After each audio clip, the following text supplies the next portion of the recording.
Welcome to K-Drama School. I'm your host, Grace Jung, and class is now in session.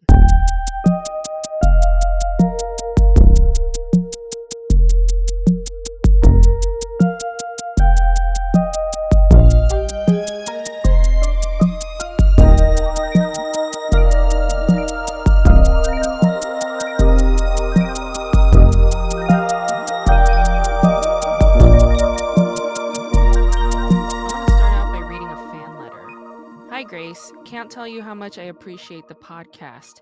As another avid K-drama binger, I've been searching for more of this kind of content for a while now, and I think your show is the best out there. Thank you for the in-depth analysis and humor. The suggestion I have for an episode is Misaeng, one of my favorites, in case you think it might be worth exploring. This was the first drama I watched where it felt more than a K-drama, where the storytelling was first-rate through and through, topping even many Western shows I admire. I know this had enormous popularity at the time it aired. Your perspective would be fascinating.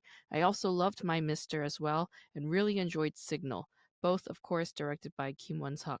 Would be amazing to hear about him in general, as I feel he's one of the best artists out there.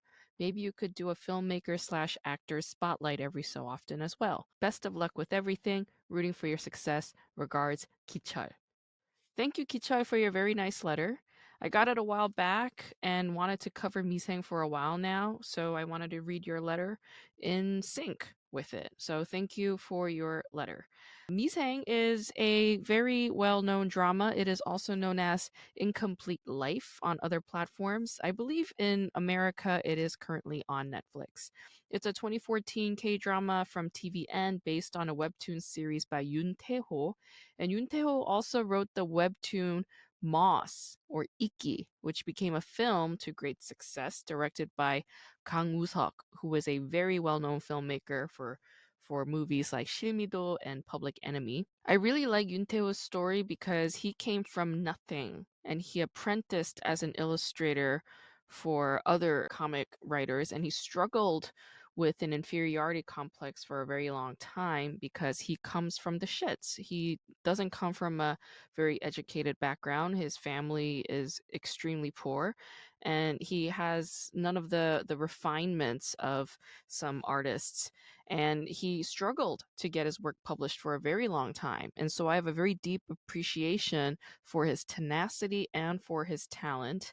And I genuinely just have more love for the artists who struggled very early on in their career. And some of you might say, like, all artists struggle early on in their career. Yes and no. There are some people who happen to get signed and booked quite early on, and things are a lot easier for them. And then there are others who really, really struggle to get their work out. But ultimately this guy did get his work out there, and now his work is very much critically acclaimed and mainstream. He's a mainstream guy now. Kim Won-suk is the director of this show, and he's known for directing quite a few TV shows like Signal, Scandal, and My Mister. I thought that Kim Won-suk had a very stylistic mark in My Mister, which balances gritty realism with the soft melodramatic in a very sophisticated way. Signal is a very stylized show because it is this fantasy time warp genre. Misehang, however, feels to me a little less stylized. I think it's because it's in an office setting, but in terms of its stylistic footing, I felt like the show was a bit flat, a bit ambiguous. I wasn't really sure where they were going. It just felt a little flat for me. I think Kim Won-suk thrives as a director when the story has a ready-made genre in place. So once that is decided, then Kim Won-suk knows exactly what to do. But when that is a little bit more ambiguous, then his style is really somewhat all over the place. I think Kim Won-suk does a great job at directing very talented actors. Kim Won-suk's range as a director is very broad. He directed a historical period costume drama. He directed a fantasy genre. He did another fantasy genre, Arthur Chronicles, which is on Netflix, and I couldn't even finish it. It was too terrible. He even directed a K-pop show called Monstar, which I've never seen, but it seems weird and wacky. And Kang Han is in it, who we also see in Miseng. So Why not? Maybe if I come across it, I'll check it out. Misaeng does a very good job at showcasing how a person with no backing financially, educationally, or socially can work their way to a respectable position through consistency, tenacity, and falling back on skills that they acquired through other work that they've done in their lives. So I would say that Misang does reflect somewhat of the autobiographical aspects of Yoon Tae-ho's life. It's also about a man coming to terms with his own limitations, and this is a very tricky thing. This isn't the first time I heard somebody say that they gave up their career or passion because they felt discouraged by seeing other people doing better than themselves. I know a friend who currently works in finance and he does very well, but he was supposed to go to graduate school and get a PhD in mathematics. That was his goal. That was his dream. But when he saw his friend just excelling and doing far better than himself, he just quit. He just said, I will never be as good as him. So he quit and then he went into finance. And when people make decisions like that, I always wonder if that is the right decision. Right now, I'm reading a lot about artistic drive and creativity, and these kinds of psychological threats of negativity.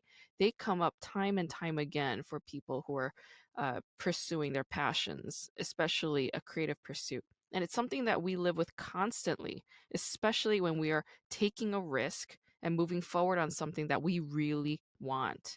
So, looking around and comparing ourselves to others is the last thing to do when we are on a trajectory to accomplishing the thing that we really want. And so, in this sense, Miseng is a story about compromise. It's really heartbreaking, actually. And perhaps that is why I don't identify with it. I struggled when I was first trying to watch Miseng back when it first came out because it was really like, I mean, in terms of its critical and mainstream success, it was a bit massive, and this is when TVN wasn't even that well known for its dramas still. Like this is like before Goblin, you know what I'm saying? So again, like I was trying to watch this show, but stylistically it fell flat for me, tonally it fell flat for me, and ultimately it is a pro-capitalism show in a very warped poor man's kind of way. And I've developed a severe allergy to office life shows, and this show triggered some of my past traumas for me personally. I don't think I could have watched the show at the time also because I was working in an office and I was just gagging every single morning that I woke up to an alarm to drag myself to work, to a job I hated. So, with all that said, I think it's a very well written show. It does show the inhumanity of a white collar workspace. But again, this is nothing new, right? We see it in almost every single workplace drama set in a white collar space. It always exhibits a white collar space as an inhumane space to work in, time and time again. I mean that's really a dead horse that we've been beating like incessantly. It's like let's stop. I mean this is no longer even a horse anymore. It's basically horse meat. Today's actually my birthday, February 20th, and I am turning 35. I am now 35. I am officially 35 years old. So I am officially in my mid 30s. And this morning, I was kind of looking back and reflecting like 10 years ago, what was I doing? 10 years ago, when I was turning 25, I was in Greenwich Village in New York, and I was at the Fat Cat, and I was playing ping pong and shooting pool, and like dozens of my friends were just kind of coming through and saying hello and stopping by and buying me drinks, and I got really wasted, but I had a lot of fun, and I I noticed that I don't talk to any of those people who came to my party 10 years ago. Not a single one. We either lost touch. They're all in New York. I'm in LA. Some of them I had fallouts with. And here's the fact, like if you're not having fallouts or no longer if you're not distancing yourself from some people, I mean that's strange to me because as we get older, we change. And the people around us change. And as we change, our relationships with who we vibe with, that also changes. So in some aspects, I kind of look at this as a success. It's like tonight I went out, I got cupcakes from Sprinkles, and I went to South Pasadena where my friend was hosting a comedy mic, and I invited a bunch of comedian friends to sort of drift through and pick up a cupcake, do a set, and just say hello and just shoot the shit. And then afterwards, We went and got food. Like nobody drank. I didn't drink because I don't drink. I didn't get high because I don't smoke pot anymore. And had a really wonderful night. It was a really sweet, loving night. And I was very moved with all the people who stopped by and said hello. And, some of them gave me gifts, some of them gave me some cake. And it was a really nice evening. So, um, one thing I'm sort of realizing about myself is I don't know, I'm finally confident with my looks. Maybe that sounds weird for me to say, but like back when I was a teenager and in my 20s, when I was actually like really thin and beautiful and youthful, I used to think I was so fat and ugly. That is like the genuine heartbreaking truth. I used to think I was hideous and gross and fat and disgusting. And that wasn't the case. I was way thinner than I am now. Like no wrinkles, beautiful skin, gorgeous body, really beautiful face, so cute, and I was just disgusted with myself all the time. And today I'm in a place where I kind of like admiring myself, and I think doing stand up helped with that a lot. I think doing this podcast helped with that a lot. I think writing my books helped with that a lot. I think getting my degree, I think getting better friends helped with that a lot. Sort of distancing myself with very critical and toxic people helped with that a lot. So, all in all, I am happy with who I am today. I'm happy with where I am today. And I think that's a huge success. So, I am proud of myself today at 35. And I just wanted to share that with you. So thank you for listening. And thank you for always listening to my podcast. Today, I'm going to talk to Olivia Hill. She is a LA based comedian, very funny, very sweet. In fact, I saw her this evening and it was very nice to see her. She is currently exploring her new talents as a makeup artist. And we got into some real interesting stuff. So let's talk to Olivia Hill. I know the feeling because I live in the valley and then I get the Hmm. same shit from people. They're like, oh, that's so far. I'm like, far from where? Like, far is distance is relative. It's not far from like CVS down my street, Like, what do you mean it's far? Yeah. And it's also like annoying when people are like, oh, like you must not have a community there because like there's nothing there, or like they just say like a lot of shit, and I'm like, it's Hmm. where I live. Like you Hmm. don't need to live there. I live there. I'm fine. You can set your boundaries and do your thing. I'm okay. But I Hmm. find that annoying. Do you feel annoyed by questions like that? I would get annoyed specifically when I used to live in another apartment where there were 3 bedrooms, so we'd always like it wasn't like subletting, but if a roommate left, we Yeah, would have to fill that spot sure. and to keep the rent the same. So I lived there for years, so I met so many people to like interview for the roommate. Right. And it would be so rude when people would come in and be like, "Oh, it's kind of small," or "Oh, it's not as like cute as I thought it." And it's like, dude, I live here. Like you're just Yeah. coming into my home and saying something about it. It was like a really good spot too. So I was like, Yeah. yeah, like for the price you're paying more for Yeah. location, but also it's just like if you don't like it, you don't have Yeah. to say it. You You don't don't have have to to talk point out what you shit. don't like. Yeah. Exactly. You don't have to talk So that's shit. what bothered me more. It's so annoying when people just insult the place you live in. Yeah, I Mm-hmm. know the feeling. Okay. So then do you go to like a lot of that Culver City mic scene like Fanatic Salon and like I know that Jordan Michaels used to have like a show in Culver City or in Venice actually. He used to have like a backyard show pre-pandemic. Mm, I Yeah. yeah, I'm at the West Side Comedy Theater a lot. Oh yeah, I Um, love that place. yeah, that is my home club. And then I honestly, post pandemic, just haven't been miking as much. I mean, I saw you like in the Delta days. I was like, Yeah. okay, I'm gonna start going out again. I'm vaccinated. I'm Yeah. gonna do it. And then as of late, Yeah. I'm like, how can I better spend my time? Oh, yeah.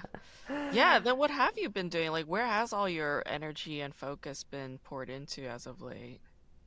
Probably into content creation, Yeah, TikTok, yeah. YouTube, Mm-hmm. etc. Mm-hmm. And yeah, I mean, I do eventually want to get back into doing more stand up. It's just I can't. I haven't gotten COVID yet, knock on wood. Yeah, Um, but I just I don't want to get it from an open mic. I know. I know. So I'm kind of like I just like kind of weigh everything as like would I be okay seeing these people and then maybe getting COVID from them? Yeah. And so it's like if you're not a friend of mine, Then don't give it to me. That's funny. Yeah. It's like if I know you, then sure, we can share yeah, it. But if yeah, I don't know you, in fact, if I hate you, yeah. ugh, don't Because give it to me. if I had to already sit through like a horrible conversation with you, and then later I find out you gave me COVID, Yeah. I'm gonna be extra pissed and just extra hold a grudge against you. I'm Oh, learning to yeah. forgive, but forgiveness can be hard. Forgiveness can be hard. Forgiveness is one of the hardest things. Yeah. Yeah, then okay. Oh, that's funny. It's funny that you apply a personal thing to virus, like airborne virus. That's funny to me. Well, and Um, I totally understand that like I could get it from going to Costco. But then I guess it's yeah. like it's not only like a personal thing outwardly, but it's a personal thing inwardly where it's like I Yeah, just want to do things that if I get it going to Trader Joe's, what else was I supposed to do? I had to get groceries that week. I You know, so see. it's like Yeah. I just want to be this is where it gets real LA woo woo Yeah, whatever, yeah. but like Yes. I want to be Yeah. intentional about Yeah.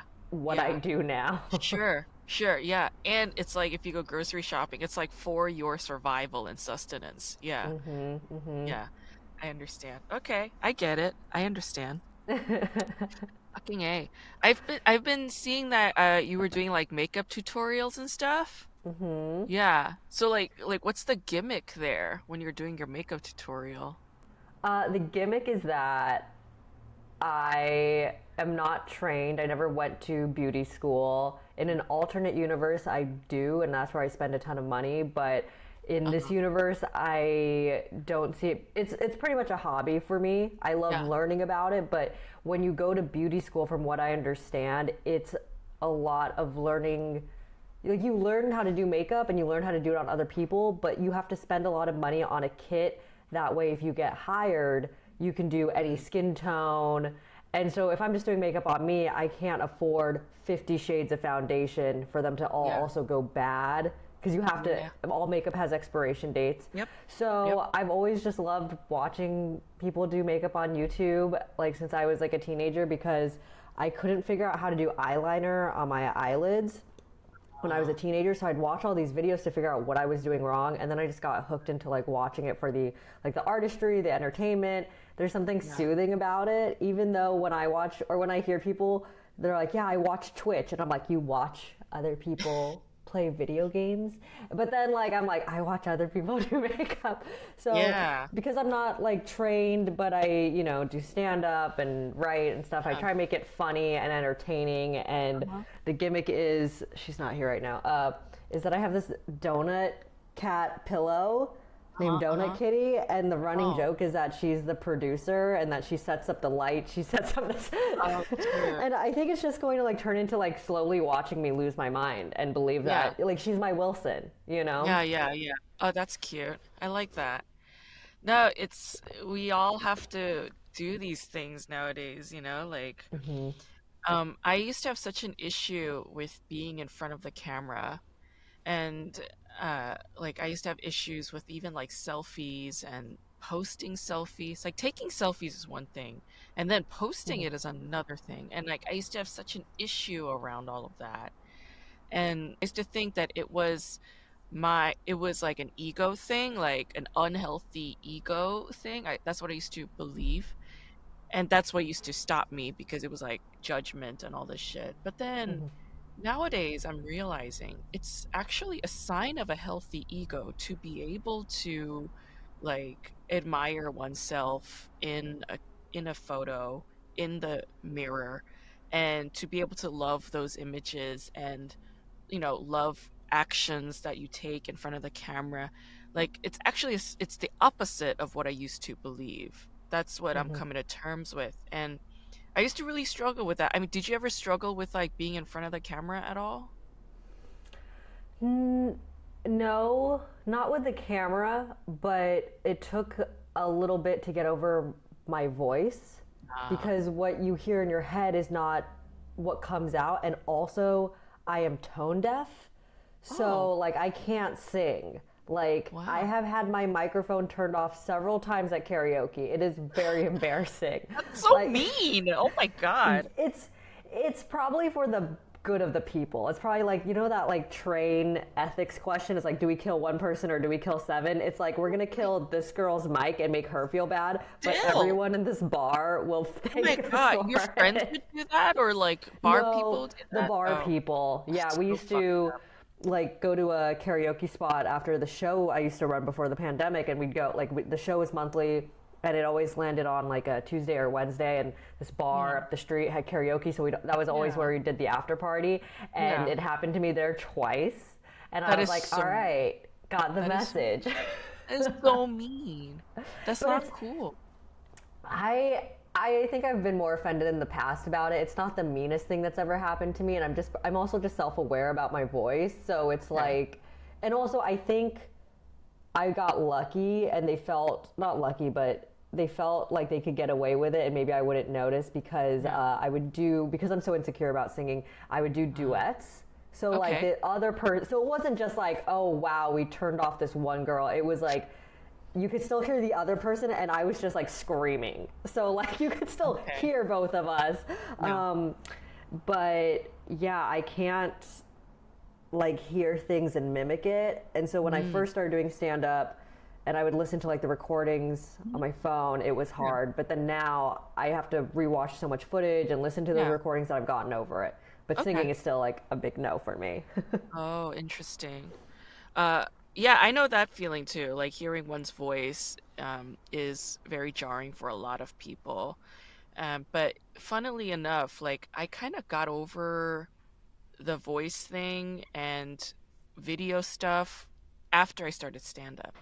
It's very weird. Hmm. Like after I was doing sets and recording them and listening to them, I had no like hurdle like to get over in order to listen to it. I was just very Hmm. naturally, I was like curious about it and wanted to hear it, and I Hmm. started to like my own voice. It's Hmm. yeah, it's weird how that is for some people, but Hmm. okay, you're tone deaf. Wow. Next time you go to karaoke, because like going to like singing is fun. It's a lot of fun. And just go to like a Japanese or Korean karaoke bar, like where you get a private room and you could just go with your friends. Like, have you done that? I have, Yeah. and I still don't love it. I've had fun. I've gone with a good group of people, but Yeah. it still makes me insecure because I think I even went to like a concert once with a friend, Uh-huh. and we were next to each other, and I was like singing. I think Yeah. we saw Gwen Stefani, and I could Yeah. tell you know, when you kind of like you're not viscerally, but you're reacting a little bit like, oh, I wish that thing would stop. Like I kind of got that Oh. vibe from her, so I was like, oh man, my voice is so.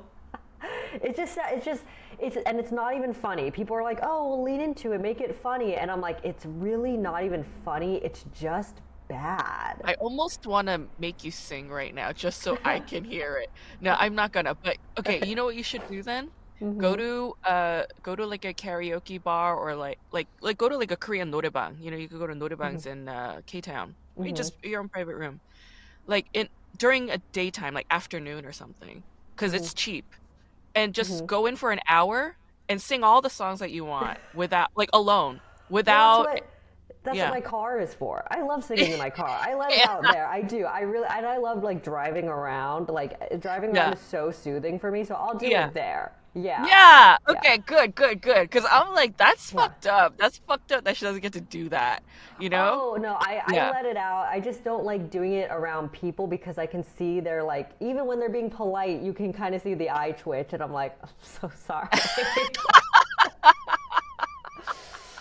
So. Fuck them. I say fuck them. Fuck them all to hell. Whatever, man. Just get with it. What you think you're what Whitney Houston or some shit? Huh? What? Shut up. Fucking, you're not Pavarotti. Fuck you. People are Yeah. so judgy. And it's whatever. I'm just like, whatever. Get over it. Get over it. Part of like going to karaoke bars and like singing like that on the top of your lungs is that you suck. Is that you you are not Mariah Carey, and that's the point. And and you just fucking belt out doing it just to let out the release, the release of whatever it is that's stuck in there. And like Koreans, like when me and my Korean friends go to a noraebang, we kill it in the room. We'll be there three 3 hours, three to four Nice. hours, singing everything from K-pop to just pop songs to rap, like everything for 4 fucking hours. And we leave, and all of us feel lighter, Yeah. like a burden's been lifted off our shoulders. And something about Yeah. that is like cathartic, and there's a tension release that's different from anything else because you're Hmm. singing and there's like vibes and rhythm to it, but you're also Hmm. like screaming, Yeah, right? yeah, yeah. And I think that's similar to like dancing, right? Yeah. Because you're like physically getting it out. Yeah, you're really releasing tension. Mhm. Um, I'm yeah. Well, but here's the thing. The next time I get invited to karaoke, I will invite you just so Yeah, you can see, just so I you want can to walk witness. away and be like, she was right. Shit. I won't say anything, but damn, bad. Like No. I Yeah. saw that you were on, I think Eric Esteban's karaoke show, Uh-huh. Yeah. and he reached out to me and he was like, "Hey, do you want a spot?" And I was like, "Is the karaoke mandatory?" He's like, "Yeah, that's kind of the point of the show." And I'm Yeah. like, "With Love and Light, I cannot do it. Like I Wow. can't." And he was like, "Okay, well, he had some other ideas for shows. He's like, I'll keep you in mind." And it's just like, but that's the intention thing. I'm not gonna go out into the world Yeah. and get COVID because I was forced to sing karaoke, a thing I don't even like. Yeah. Yeah. I also love when people are like, "You don't like karaoke? Isn't that Japanese?" I'm like, "Yeah, so is sleeping on the ground, but I basically got sciatica, so no, not gonna do Yeah. it." Mm. No. No, I wanna figure out a way to find your love back to that. 'Cause you like it. I could tell that you like it. But you're just limiting that because of your fear of other people's perception of you. And you feel like you singing is a burden onto others, like an imposition onto others. And I don't think that's, and this is just me from where I am without Hmm. having hearing you sing. And I don't Hmm. need to, because I've gone to like norebangs with uh tone deaf people, Hmm. and it is horrendous, but it's also like beautiful. I'm like, I love that you're terrible and that you're terrible and everybody here knows you're terrible and that you're still gonna do it because it's just your thing. Like this is your moment. And it's also beautiful when people let that person sing. Like I have a cousin in Korea. He's like way older than I am because my dad's the youngest in the family. He's like Hmm.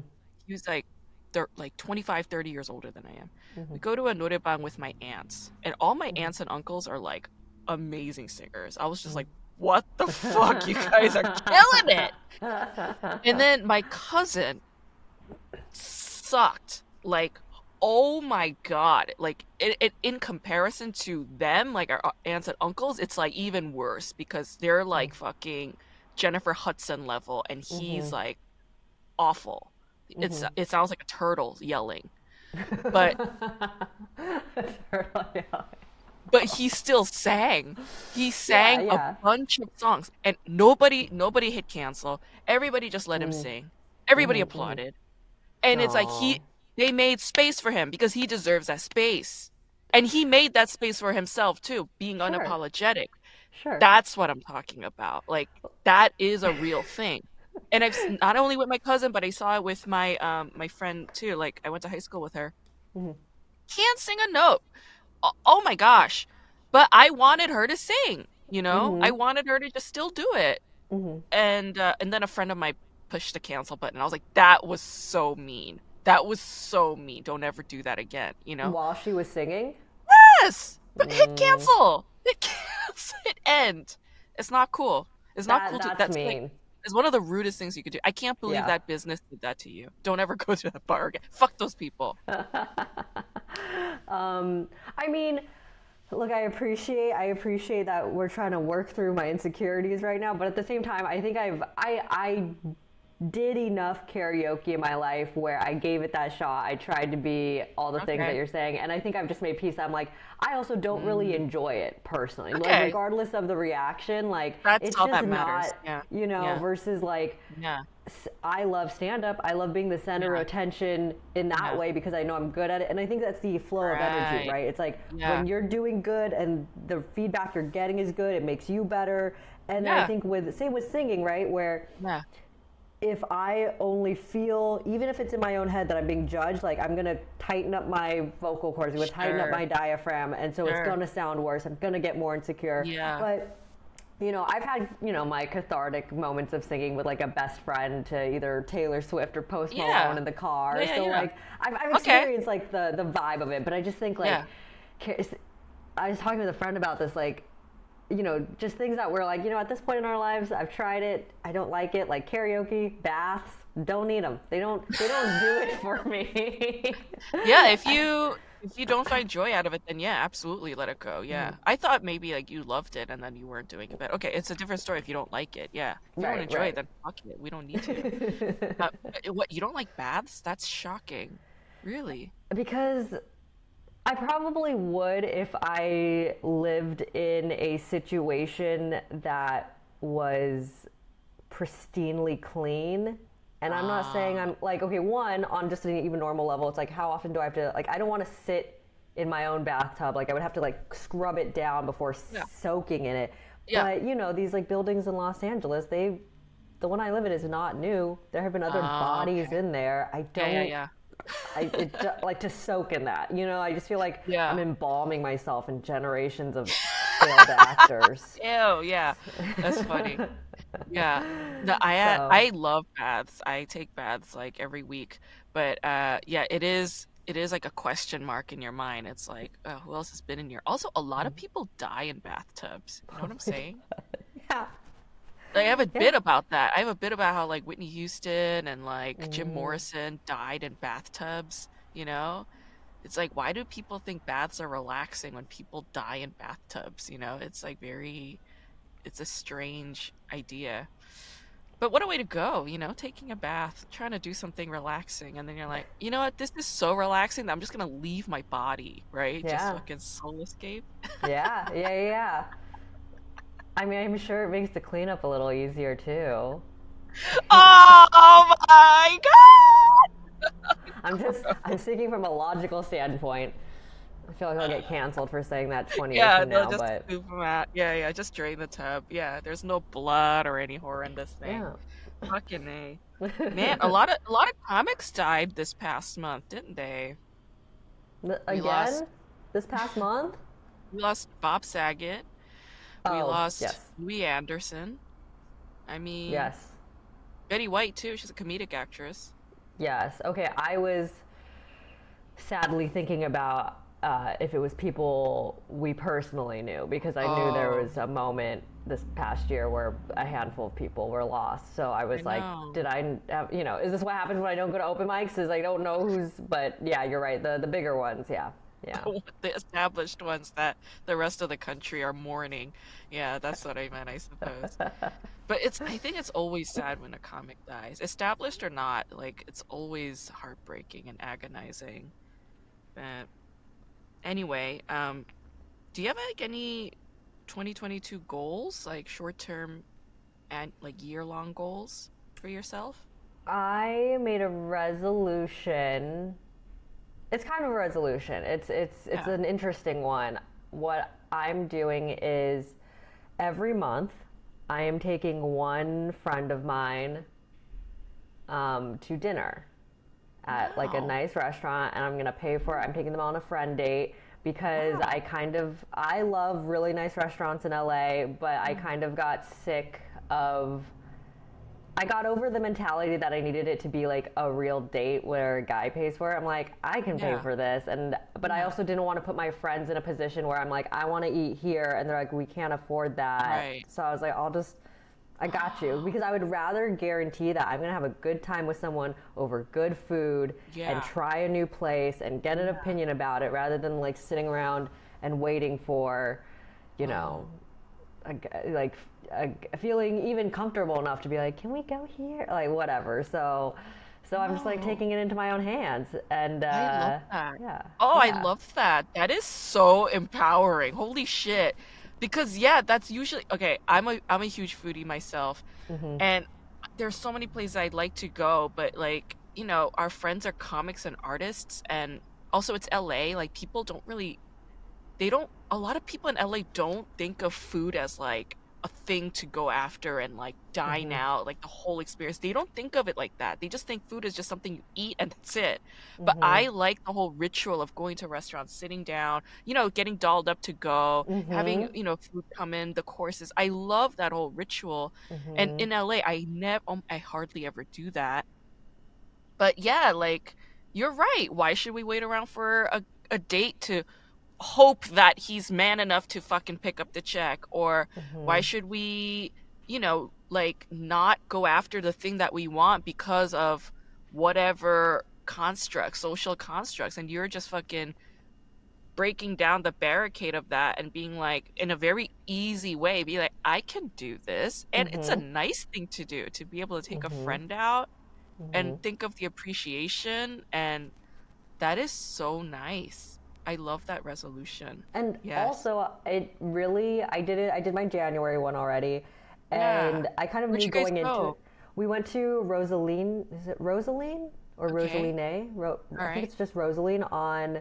It's Peruvian food on Melrose, Oh. because I love their sister restaurant, Hinoki and the Bird in Uh-huh. Century City. Uh-huh. Hinoki and the Bird is like Japanese inspired, modern Japanese, and I really like it because the first time I ever had it, it's modern, but there were Yeah. still like ingredients and flavors where I'm like, oh my god, this reminds me of childhood.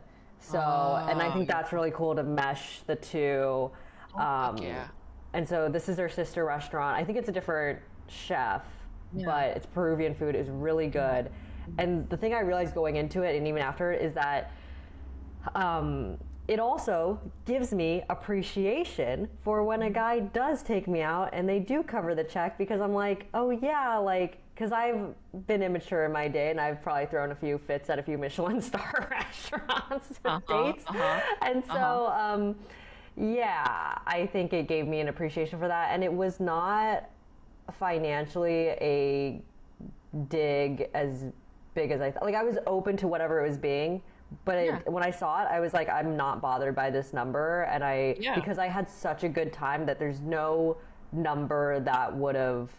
Mm. Well, actually, no. Let me let me take that back. There are a few numbers I'd be like, oh wow, that's a lot, but but like, but it's pretty. It's pretty reasonable, especially for the quality of food, quality Yeah. of time, Yeah. Yeah. and it's funny because my friend, I don't drink. So Uh-huh.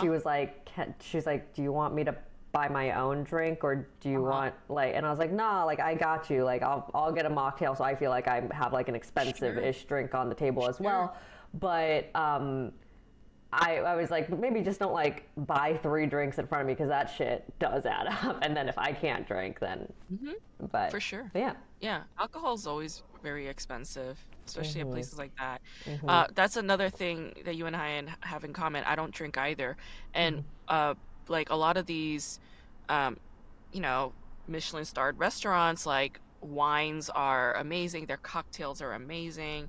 Back in the day when I did drink, a bottle service would be an of course, like martinis, aperitifs, all of that, of course.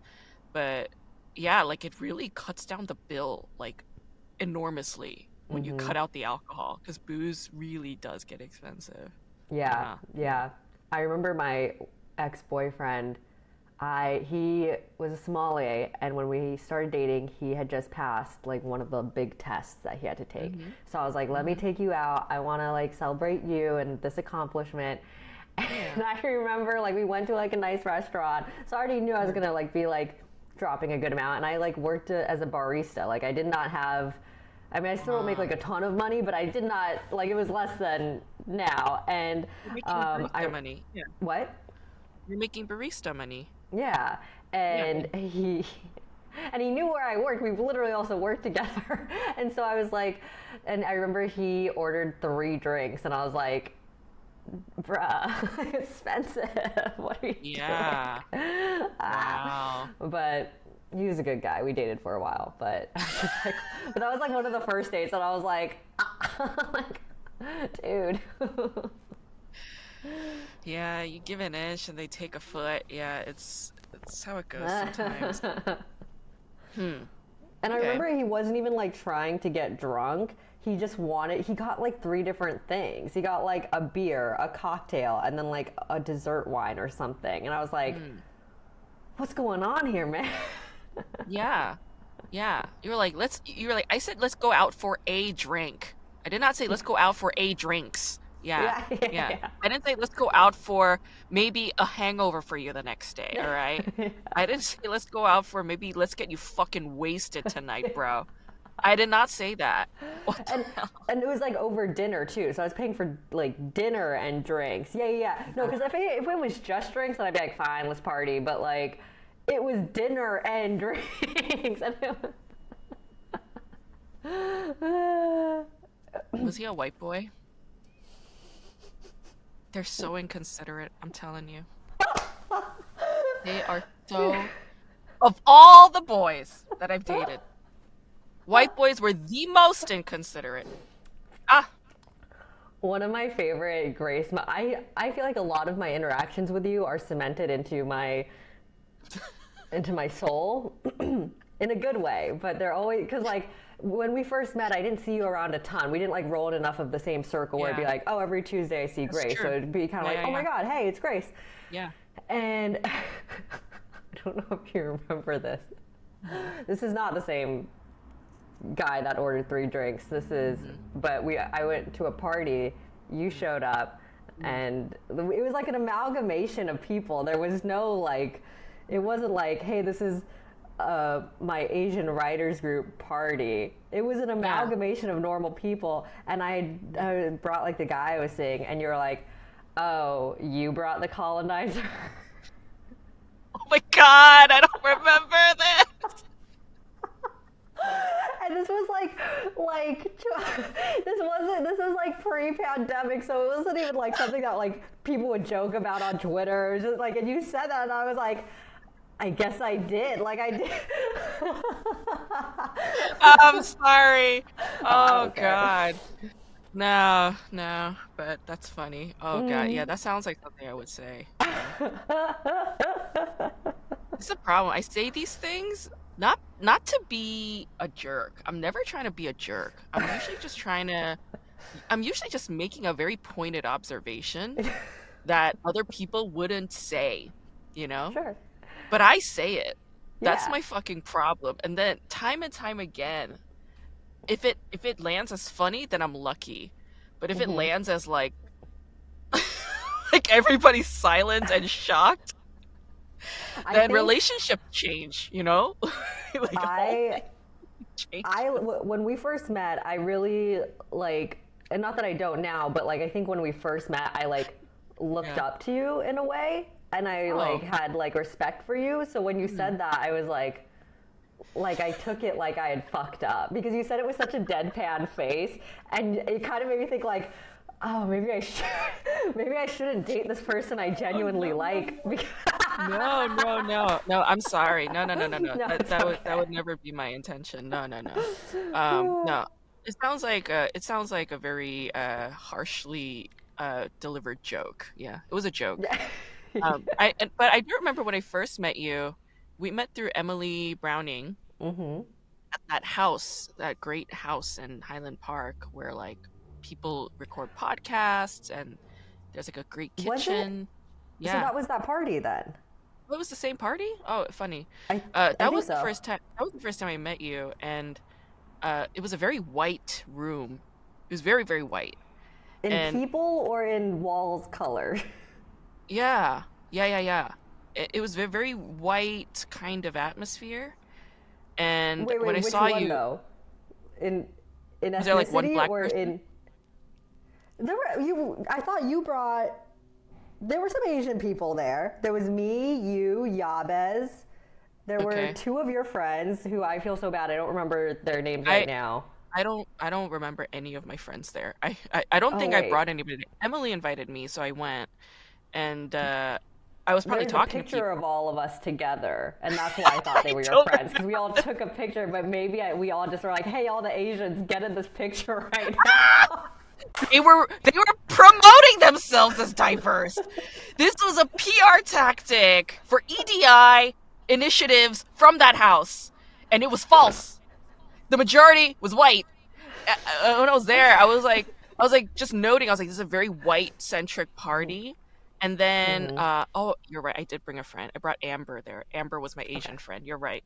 Okay, But okay, there you go. Okay, 'cause that yeah, made me seem racist for a second where I was like, no, no, you no. got You're right. another Asian, you're friends with No, them. you're right. You're right. I brought Okay. another Asian chick. I brought Amber there specifically because I'm like Amber's Asian and I will feel safer. No, but at the party, Emily introduced me to you, and I think I was like, "Oh, there's something ethnic about you. I feel safer with you." And you're like, "Yeah, like I'm Japanese." I was like, "Oh, that's what it is. Okay, thank God."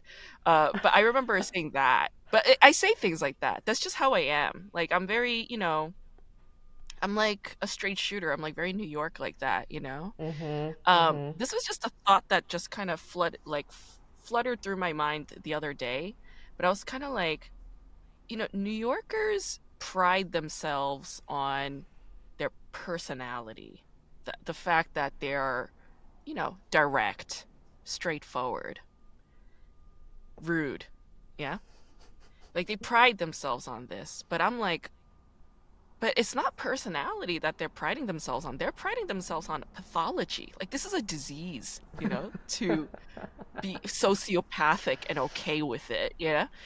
Uh, and it's like part of me is like I need to let that be because that is who I am and that's how I am. And for some people that is part of the attraction as well. On the other, it's like I do need to be more mindful of the impact of my words. Especially to like people I just meet, people I like, yeah, like I don't want to hurt their feelings.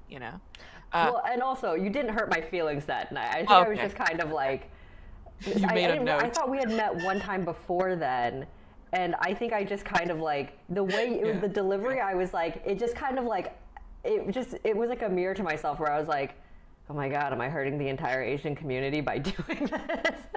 like, Oh, like she seems so not at sure of all. herself. Like I must be the one in the wrong. No, no, no. but No.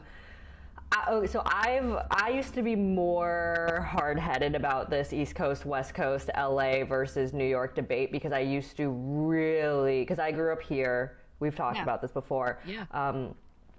and I don't know if it's necessarily a West Coast thing as much as it's funny that I'm talking to you about this is that I feel like it's always kind of like an Asian American or Asian thing to like think about the collective and think about how your words like my Mhm. mom always was like think about how your words can affect people like Yeah. if you don't have anything nice to say don't say anything like and I got into a Yeah. lot of hot water growing up because I would say things and they weren't and I'm not talking about when we're like we as women are being silenced like I would say some fucked up things my mom would be like oh my god like don't do that Mhm. Mhm. and so when I moved to like LA officially and there's all these transplants and I would meet Mhm. New Yorkers who really like embodied that personality.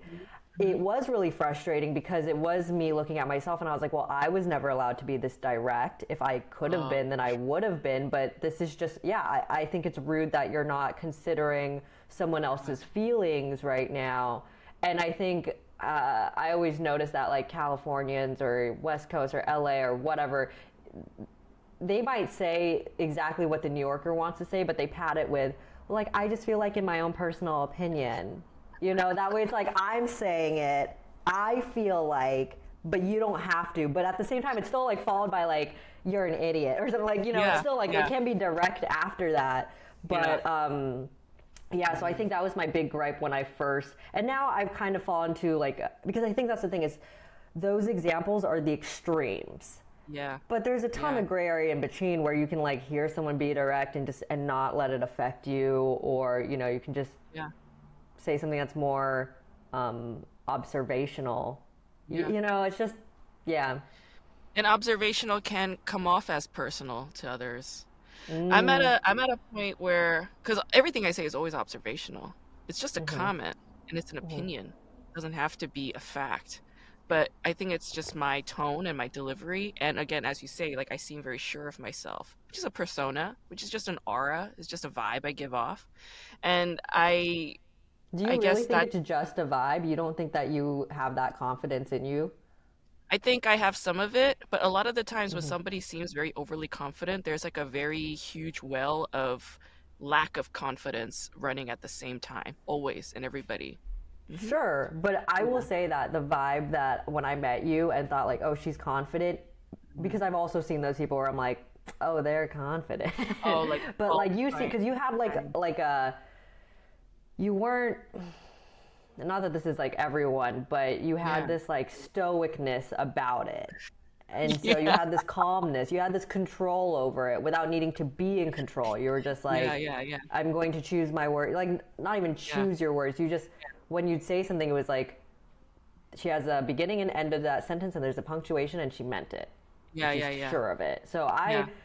yeah, I think Hmm. that you are confident. I think, Yeah. I yeah, hear that. yeah. That is an important distinction, yes. I think the feigned arrogance is different from confidence. And to have that confidence, like, yeah, like I do have this well of lack of confidence and vulnerability, but I think in order to maintain that strength and confidence, you have to always be looking at that vulnerability at all times. You have to be Mm, face to face with it at all times. And I think maybe that is what exudes that. But mm. it's also because like I'm an older sister, like I have a younger brother, like I have the whole immigrant background, like I have, rough childhood background, like street background. I think all of that eventually collectively adds up to making a certain kind of individual. Yeah. Yeah.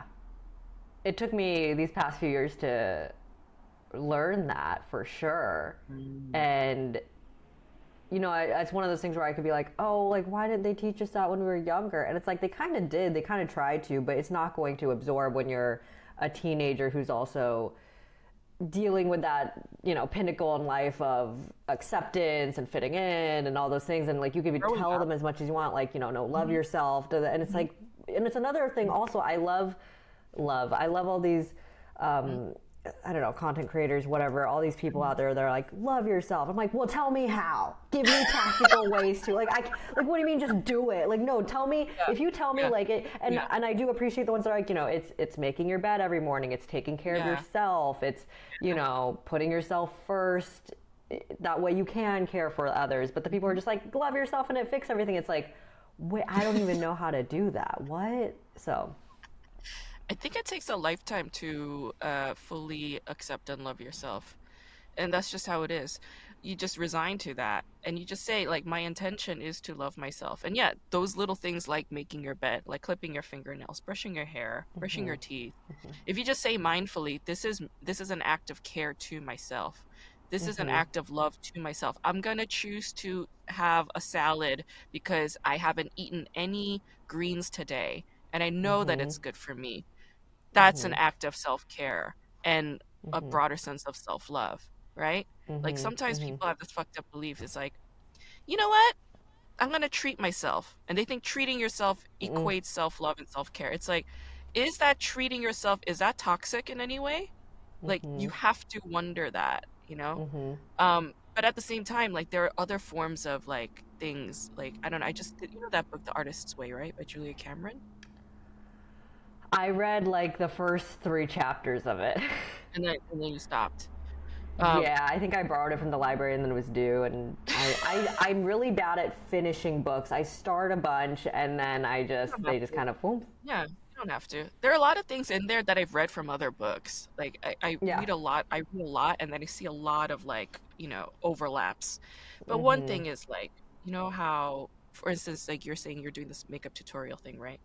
The makeup kit is expensive and it makes no sense. But it's like, what if I do allow myself to get that kit just so I could explore everything and maybe give it other potential, like try it on a friend who has different skin tones, different shades.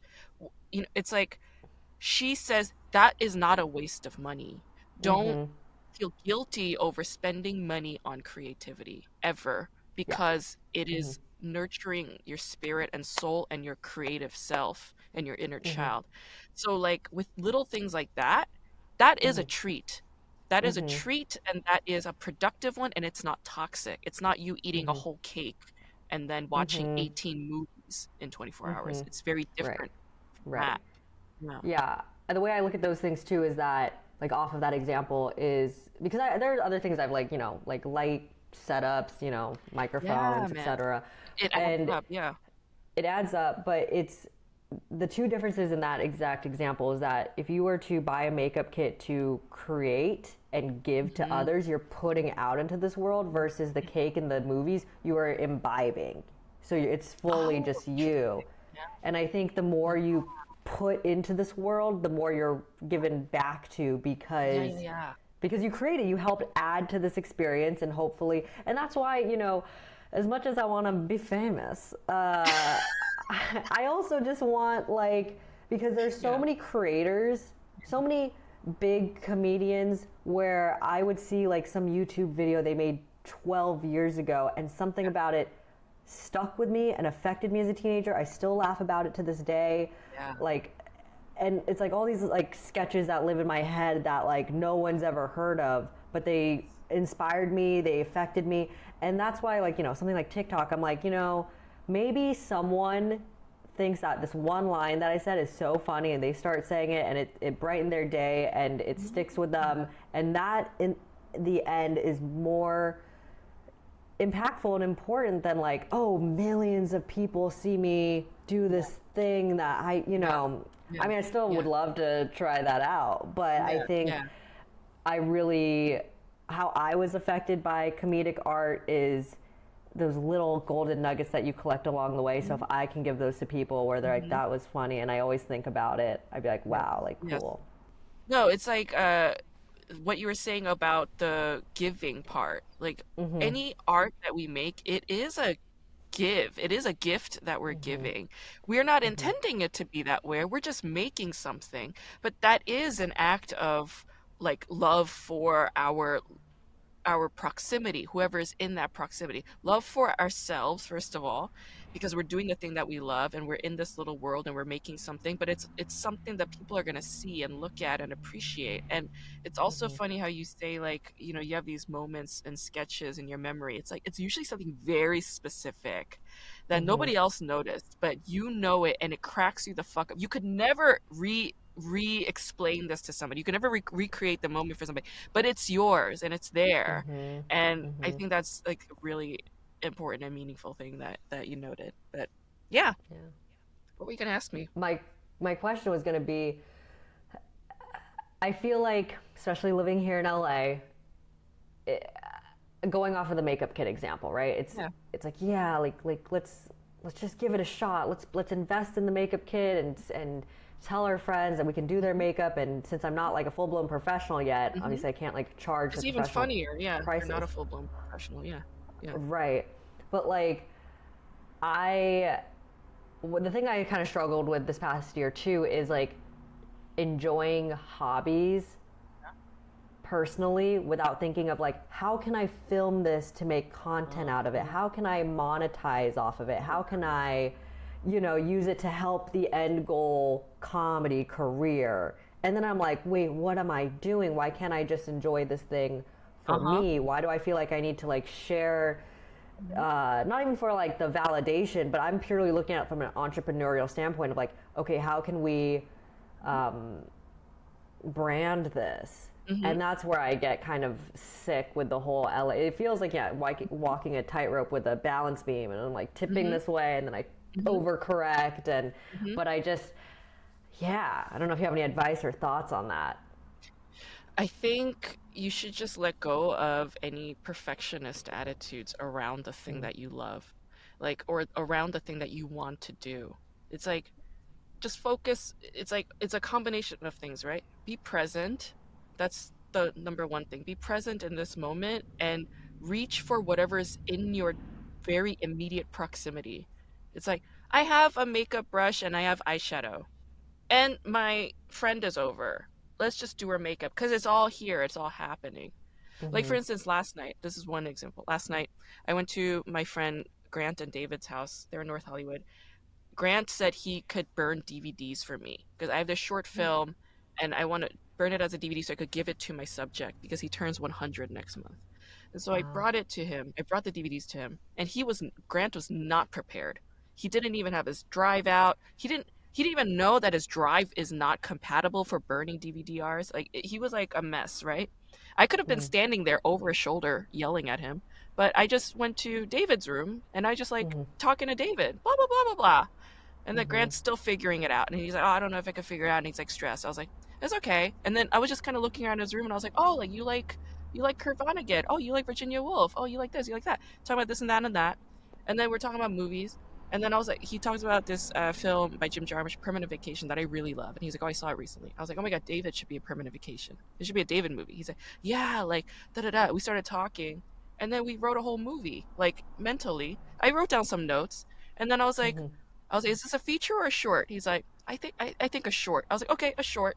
Yeah, and it's David. And like, oh, camera goes missing. Oh, yes, look for camera.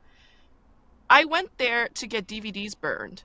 No Mhm. DVDs got burned, but I came out with a short film that we were co-writing and co-directing, and David's gonna star in it. You know what I'm saying? Whatever's in your Yeah. immediate proximity is possible. Why? Because you are a creative individual, and you just Mhm. stay open to that, and don't have any Mhm. panic or anxiety around the bigger thing of how do I monetize this? How do I make this a brand? How do I make this da da da? That's the perfectionist attitude that is gonna Mhm. weigh you down so much that you're going to procrastinate because you're going to be Mm. thinking like how do I make the correct moves. And the thing is, there Mhm. are no such thing as correct moves, and there's no such thing as wrong moves. All you have are moves, and they can all be small, and those small movements are all majorly significant and meaningful, and they just add up eventually, and they become the brand, the entrepreneurship, the finance, da da da, you know. Yeah. I love That's that. it. Yeah. Thank God we're recording so I can listen back to that when I need it. Yeah. I say go back to the Artist's Way book if and when you Mm. want. You don't have to Mhm. force it, but if and when you Mhm. want. Like it's a Yeah. 12-week program. Right. My friend Marissa did it in a year. So she just Mm. expanded the whole thing and didn't overly pressure herself to da. Like I'm more, Mhm. like militaristically disciplined in my stuff, so I did it in 12 Mhm. weeks. But Mhm. the result for both her and myself is Mhm. we achieved massive things that we were like afraid of. And we just Yeah. like created a whole bunch of shit put out. Like I wrote a whole Right. second novel after I did that book. I made a Wow. whole like Oracle deck after that book. I finished writing a screenplay, started writing one other screenplay as a result of that book. So Wait, did you say Oracle deck? yeah, I made an Oracle N- deck. No, I'm Yeah. I'm about to make my first Oracle deck too. Really? You draw and Yeah. shit? Ooh. I am doing what I did was I love watercoloring, so the back is gonna be Yeah. watercolor, but I Okay. got a little HP printer, so it like Yeah. prints out little like 2x3 stickers, Yeah. Yeah, and so yeah, I'm gonna yeah. take like pictures from my iPhone of things I love, Yeah. and then kind of write little like what I love this dog named Lego, and like Yeah. so I'm gonna write like characteristics that I feel when I love him and that he is, so that way if I pull it then I know like right now this is what I'm supposed to be getting. But so I have all the So tools set up, but cool. I'm about to embark on that adventure. So That's so yeah. I love it. I love it. Yeah. Make it. And I want to see Did it. yeah, Yes. oh absolutely. Did you laminate yours or did you Right now, they're all in sketchbooks because they're marker oh, okay. drawings and ink drawings. So Nice. I have this huge scanner that I bought and I have to scan Mm. them. Yeah. Got it. So Got it. Yeah. Well, then I want to see it's your in the finished ones too when they're all Yeah. set up. But I do have a question about the artist way because me and my friend got into a creative argument about this, and I'd love to know your Okay. opinion. Because Sure. I know in the artist way, she says like you're supposed to. Is it she right that Hmm. wrote the book? Julia. Hmm. She says that you're supposed to for the morning pages, right? You have to Hmm. hand write 3 pages.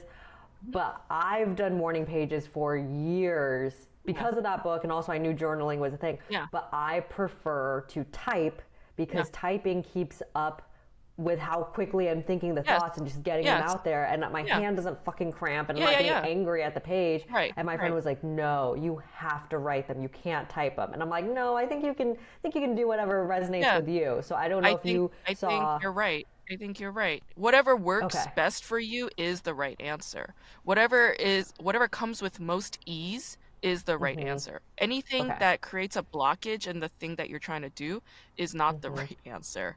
So do the thing Yeah. that is the easiest to you and the most accessible to you at all times. Yeah, so I Yeah. I am more in agreement with you in that argument. Thank you. I also forget, do you have to save the morning pages, or can get rid of them, right? You can, but it's helpful to save them because all of those Mm. pages are work. And if you have this Mm. catalog of morning pages, eventually Mhm. you are supposed to look at them. You're supposed to look at what Mm. patterns of thoughts you're having. Like, what do you keep Mm. talking about that you're not Mhm. doing? What do you keep Mhm. complaining about that you're not fixing? And Mm. what other potential content is there? Like, is this potentially a character? Is this potentially a storyline? Mm. Is this potentially a pilot or a movie or whatever? So that's what the morning pages are for. It's an archive Mhm. of your thoughts and dreams. So it's good Mm. to hang on to them. I say it's Got good to it. hang on to them. But yeah, you don't Got have it. to. You never have to Mhm. because you wrote them and whatever matters will still stick with you. But I think it's Mhm. better to save them. Like I keep all my For sure. journals. Yeah. Yeah. Yeah. Okay. I've done different. I mean, I think when I was writing them, I'm so neurotic. I like would get rid of them because I was like, if I die and someone sees these, Oh, no. Like, wow. so I would get, if I had physical copies, I get rid of them. There are a handful on my old laptop, but that's Yeah. just like slowing down the RAM till I have all those. Sometimes if I have a really good one these days, I'll email it to myself and put it in a Yeah. separate folder. But for the Yeah. most part, I just like do it to vomit every thought out Yeah, yeah, because yeah. the thoughts are clogging what I'm trying to Yes. do with my day. So, And that is a major part of the morning pages. So good. mm-hmm. Good on you. Yeah. But Yeah. yeah, save some of that because eventually you might want to go back and look back at yourself because that's who you are Mm-hmm. in this present moment or back Mm-hmm. then. And it's like good to see like, oh, like what milestones have I achieved? Like how am I very different from back then or how am I still similar? And it's like a nice way to Mm-hmm. reflect, I think. So I Totally. say it's worth saving. Okay, before we wrap up, I always do this. Mm-hmm. I ask you a series of flashcard questions based on a specific Korean drama, like just a scenario, circumstances, and you just answer what would you do if you were this person in this circumstance. All right. Okay. Okay, Okay. so let's say you're a young man in his mid-20s. Your name is Chang Kure, and you used to be a professional Go player. You know that game of Go? It's like a wooden board table and there's like black and white little circle stones and people move them. It's Okay. it's like a form of chess, but it's like Asian and Okay. it's called Go. So you've been Mm-hmm. training since you were like a little kid to become a Mm-hmm. professional Go player. But at Mm-hmm. age 26 you quit because your single mother is very ill and you need to be a Mm-hmm. breadwinner to her. So you enter this major corporate conglomerate company because she pulled some strings with people that she knows with favors and stuff. And you get Mm-hmm. to this office on day one in a very cheap suit that doesn't even fit you right. And you see everyone there who is your age. They're all like really competent, well off, great education, speak multiple languages. You don't even have a college diploma. You only have you have a GED. People are whispering talking shit about you. What do you do?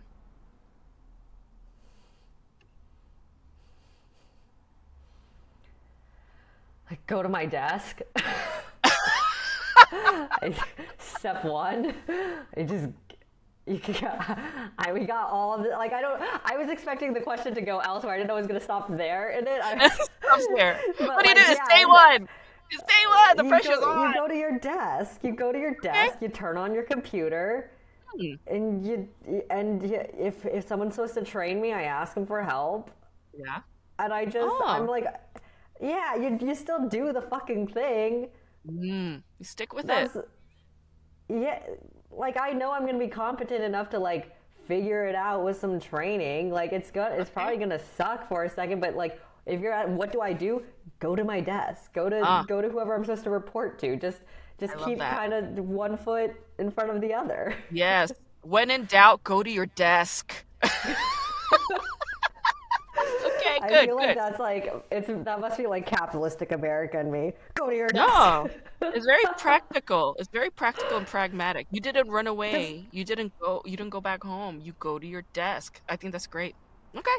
because I can like prove to them that I'm competent enough and that like like I don't know all those I think all the insecurity points throughout that story I'm like well what can I do about that now and I'm not going to obviously Mm, if someone pulled strings for if my mom who I'm trying to yeah, make the money for pulled strings for me to be there yeah, I'm yeah, also not going to be like hey everybody I can hear you talking shit about me like I'm just gonna be like what like yeah because I think I've also been in that position not yeah, specifically yeah, that one, but like where, yeah, anytime you start a new job and there's kind of that like poison in the water feeling mhm, and people, you can feel that people are uncomfortable that you're there. It's like, well, what else am I going to do? I'm not going to leave. That seems yeah, like if you leave, that gives them more reason to like be like, did you see her? She just fucking yeah, left.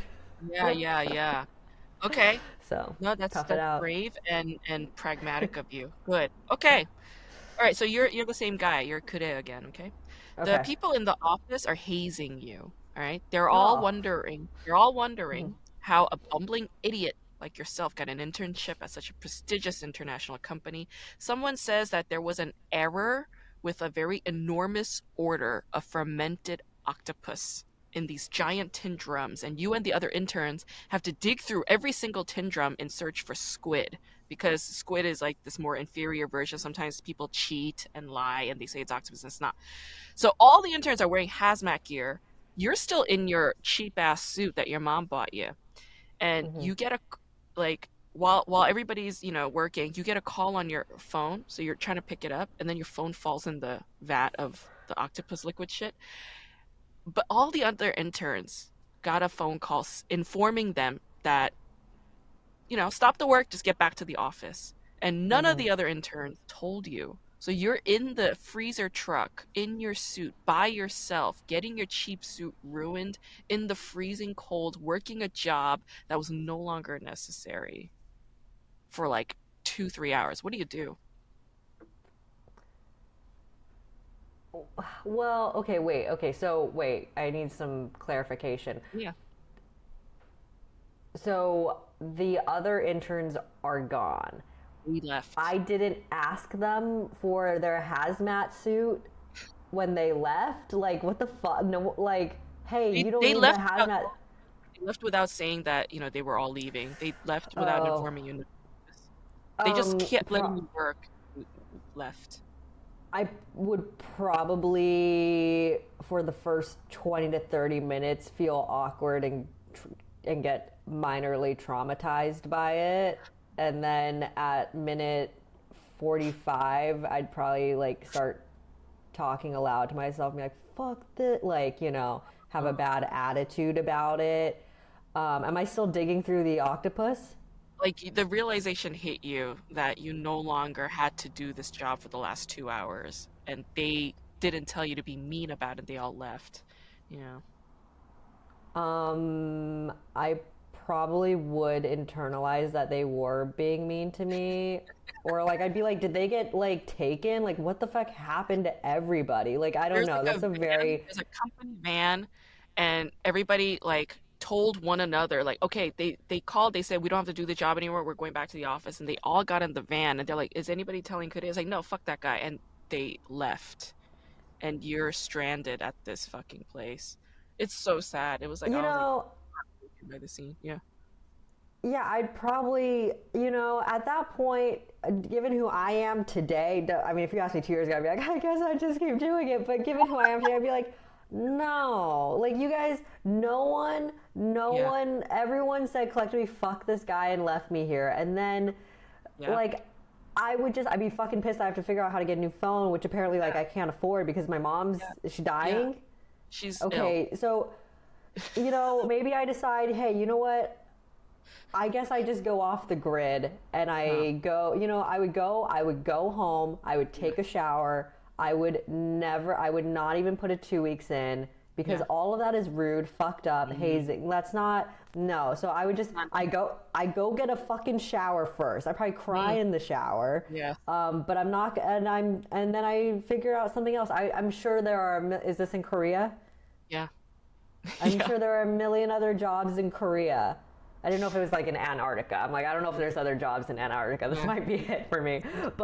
But like, fuck it, dude. Like let's just try again elsewhere because this is Wow. not. Well, you would quit. Yeah. Yeah, at this point because it's not because here's the thing. I'm quitting this job, Hmm. but I'm not quitting the pursuit in trying to figure out how to get my mom money. Yeah. There are Got other it. ways to make money. There's still Right. bravery in that. This shit is pure hazing. And I'm Yeah. not, if it's not even going to You. add up to something, Yes. you know what I mean? If it, like, towards my end goal, and if my end goal is Yeah. my mom, like, there are other Yeah. ways to get there. So take a Yeah. shower is my answer. Good. I like that. Take a shower. Self-care, self-love. Yeah. I love Well, also that. just the octopus off of me. Ah. Yeah, it's gross. Oh my God, that scene was like heartbreaking and Oh, disgusting. Okay, yeah. good answer. Okay, so you're let's say you're a different person now. You're a Okay. female mid-level manager at the company. Your name is Ji Young. Okay, you're like middle-aged, all right? You're a wife and a mother. Your male executives, your upper male executives are constantly berating women, talking out loud, but claiming that it's just for themselves. They're just talking out loud how women should stay at home and just be wives, how women should know their place, how women should not interfere and try to work in a corporate setting because men have to pick up their slack because women are out getting pregnant. As a woman and a wife and a mother, you overhear another female employee at the company who's worried because she just got pregnant and she needs to take leave. And then you start judging her for her Mm. carelessness, right? But when you come home, you see a drawing that your 4-year-old daughter made, and the image of you has no face on it. What do you do? Like she drew me headless, or She drew a head, but it's there's blank. no face. There's no face. Whew. But your husband, she also drew your husband. He has a face. Did I say anything to my coworker or did I quietly judge her? You quietly judged her. Okay, You so I'd probably probably take her to lunch mm. as like a internal apology, but I don't need to apologize out loud because I didn't say anything.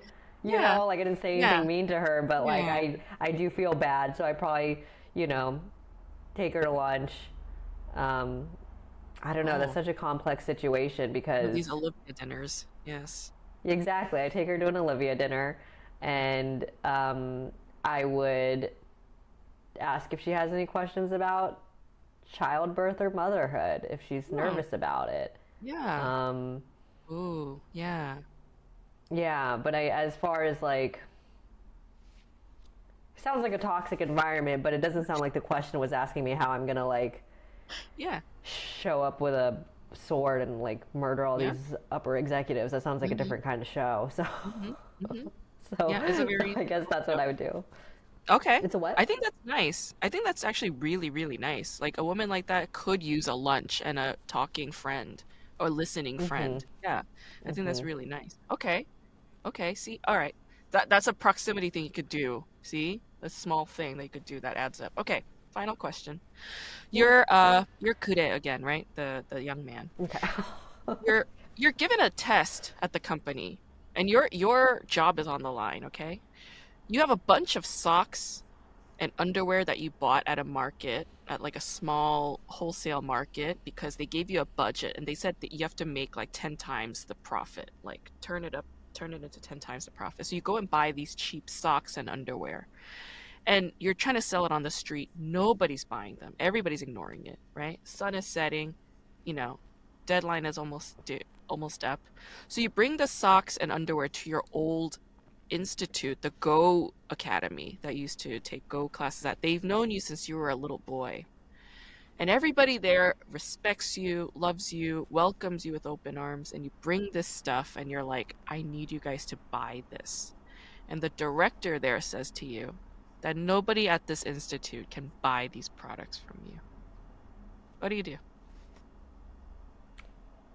Okay, wait, I have so many questions. First of all, what the fuck does this company do? Because I've heard octopuses, I've heard like make your own money. What sounds like Yeah. an MLM but way more toxic. What Yeah. is this company that I work for? That's a good question. I mean, this was like a webtoon, and then they turned it into a Korean drama, and I think it's supposed to Okay. like just embody international, all-encompassing conglomerate kind of thing. It's like Okay. Amazon. Amazon has a pharmacy, but they Okay. also sell toy. It's like one of Got it. those. Yeah. Okay, okay, copy that. And then Yeah. do what am I given the reason why the Go Institute can't buy? Is it because they can't afford it, or because it's a moral thing, or like, or It's a moral am I just thing. given It's a moral thing. because they don't want to support Amazon at the end of the day?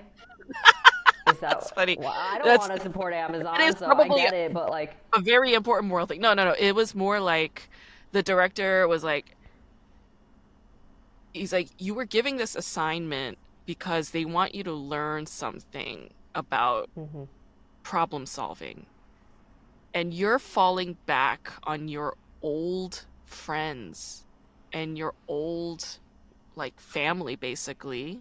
Yeah, we can dig you out of this hole, but how are you going to keep coming to us every single time if you're facing a problem? And don't you think it's kind of you abusing this relationship with your Go Institute? So it's like that kind of moral. It's got like a bigger sort of lesson behind it, but that's the reason why he says no. Yeah. But you still got to sell these socks and underwear. um, I don't know, because I guess the way when you were telling it, and I was picturing why he would go back there or why I would, is because, but now I see that side too. But I was thinking like that makes sense because you would go rely on your community to help you in a Yeah. dire. Because you said that Yeah. I'm going to possibly lose my job, and if Yeah. I'm still on the Yeah. path of like I cannot lose my job, Yeah. Yeah. then this seems to make sense. Yes. But if I'm supposed to figure it, I don't know, because if I have to do this by like sundown, or what's my deadline on this By project? midnight. By midnight. And there's still time. It's just sundown. Like you still have like maybe I guess 5 hours. what I'm kind of like, no, I did, and I don't know. I just think that like if I went out and tried to sell it myself and I have 5 minutes left in the day to do this project, like this is me being resourceful and being like yeah, I don't love that I have to like ask for this help, I'm sure, but at the same time it's me resourcefully trying to figure out where do I have a community that could support Yeah. me, Yeah. i.e. like when we send around our Indiegogos and Kickstarters, it's like, hey, can you Exactly. help me out? Like, yeah, Yes. I could figure out a way to fund this myself, but like, Yeah. but God, so what would I do? Yeah. But I like all your logic. Everything you're saying is I'm in Yeah. agreement with. So, I mean, okay, I need another. Do you think, though, that he Yeah. consciously knew that he was looking for them to dig him out? Like, do you think he was being shitty in that choice to go there? I could tell from when I was watching the show in the context of it, in his expression and his action, I could tell that he felt a burden, like a guilt for going back there. Like he felt like what he was doing was inappropriate. Like there was that Oh, heavy sense around him. Yeah. okay, I don't know if I have the time to do this in Yeah. this scenario. Uh-huh. I would say, look, bruh. Mhm. Just like Mhm. that. Look, Yeah. bruh. No, I Yeah. would say, I'm basically an expert at this game. You've known me since I'm a child. Mm. I will give you, like, Mm. you will give me the money for this. And what I Mm. will give you, instead of these socks and underwear, is I will give you X amount of whatever you think is the trade off, equal trade off of me teaching your youngest students for free. But really, Mm. either the students Mhm. pay, like, because that is the value I can give, is teaching my expert knowledge to Mm. these young children. And if that means coming here every day after work, or if it means just Yeah. one master class right now, Sure. but I need the money, and this is what I actually have to offer. Fuck these socks. Like, I'll have to eat, I'll just keep the socks and underwear for myself, but I'll take those profits back to the company and be like, I did Yeah. it. Okay. All But right.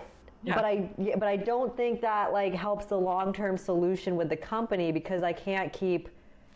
Do you know what I mean? You can't keep funneling like that for this Amazon. Like Amazon needs to Yeah. figure out their own shit. Is what I'm Yeah. saying. This But is more like an assignment. It was like a test. That it was just to get them okay, to do this. It was like a test for these young yeah, interns. It's like figure this shit out. Yeah. But yeah, I like your resolution. It's like labor exchange, you know? yeah, Yeah. It's yeah, still within yeah. the realm of capitalistic appropriate exchange. Yeah. But I also like what you were saying in terms of like, I mean, wouldn't we fall back on our community? That is the right answer. Yeah, Mm-hmm. we do fall back on our own community. That is why we have a community. Yeah, you're right. Mm-hmm. And this show is it has a lot of contradictions in that manner, in that while it's critiquing capitalism, it's still Mm-hmm. very, very pro-capitalism in that it maintains the tenets of capitalism in that, no, not your friends and family, somebody else, stranger, expand the market, make it a bigger market, figure it out. Like it's got that. Yeah, But yeah. eventually the resolution to this was that they go to a Korean spa. Like there are all these spas in Asia, right? Like in Japan and Korea. They go Mm-hmm. stand outside a Korean Mm-hmm. spa and they know that after a certain hour in the day, there are all these business workers who go to that spa to get changed and they always need socks and underwear. So they stand outside the Mm, spa, they sell everything, and all the men there recognize this assignment because they all had to do it when they were young squirts starting out at companies. So they all appreciate what this assignment is and they're also helping them out. So it's like still community oriented, mm-hmm. still nostalgically connected, but it's like more specific and they are not friends and family. They're still strangers, you know what I'm saying? So it was such Yeah, a creative solution to the problem, but yeah, I think your solution was just as creative. So, okay, thank you, Olivia. This is a great chat. Thank you yeah. for doing this. Thank you for having me. So fun.